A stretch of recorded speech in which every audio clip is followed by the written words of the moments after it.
অবশেষে কথা রাখলেন বিসিবির সভাপতি তামিম ইকবাল। নিউজিল্যান্ড সিরিজে মিরপুরের প্রেস বক্সে এসে তামিম বলেছিলেন, বাস ভাড়া আর নয়, ক্রিকেটারদের জন্য কেনা হবে নিজস্ব ব্র্যান্ডিংয়ে নতুন বাস। সেই সাথে এটাও বললেন যে আন্তর্জাতিক সিরিজে এক একটা বাস দিন প্রতি ভাড়া নেয় 70,000 করে, টাকার অঙ্কে যা অনেক। 2 মাসের ব্যবধানে তামিম দেখিয়ে দিলেন নিজের কথা রাখলেন।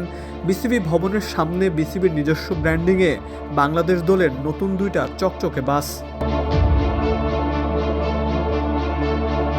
অ্যাডহক কমিটির সভাপতির দায়িত্ব পেয়ে তামিম সবার আগে চিন্তা করেছেন ক্রিকেটারদের কথা, বাড়িয়েছেন সুযোগ সুবিধাও। শান্ত লিটনদের জন্য বাস কেনার সিদ্ধান্তটা তখনই নেওয়া। সপ্তাহখানেক আগে নতুন 2টা বাস কেনার অনুমোদন দেয় বাংলাদেশ ক্রিকেট বোর্ড বিসিবি। বুধবার বিসিবি ভবনের সামনে হাজির ক্রিকেটারদের 2টা বাস টয়োটা কোম্পানির।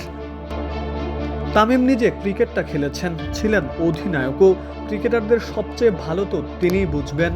বিসিবির দায়িত্ব নিয়ে সবকিছু পাল্টে দিচ্ছেন, চিন্তা করছেন সুদূর প্রসারী।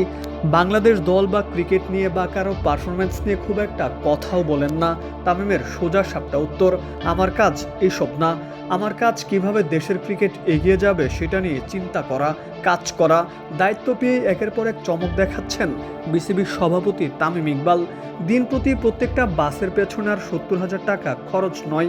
এখন থেকে বিসিবির ব্র্যান্ডিংয়ে নিজস্ব বাসে করে হোটেল থেকে মাঠে আসবে ক্রিকেটাররা।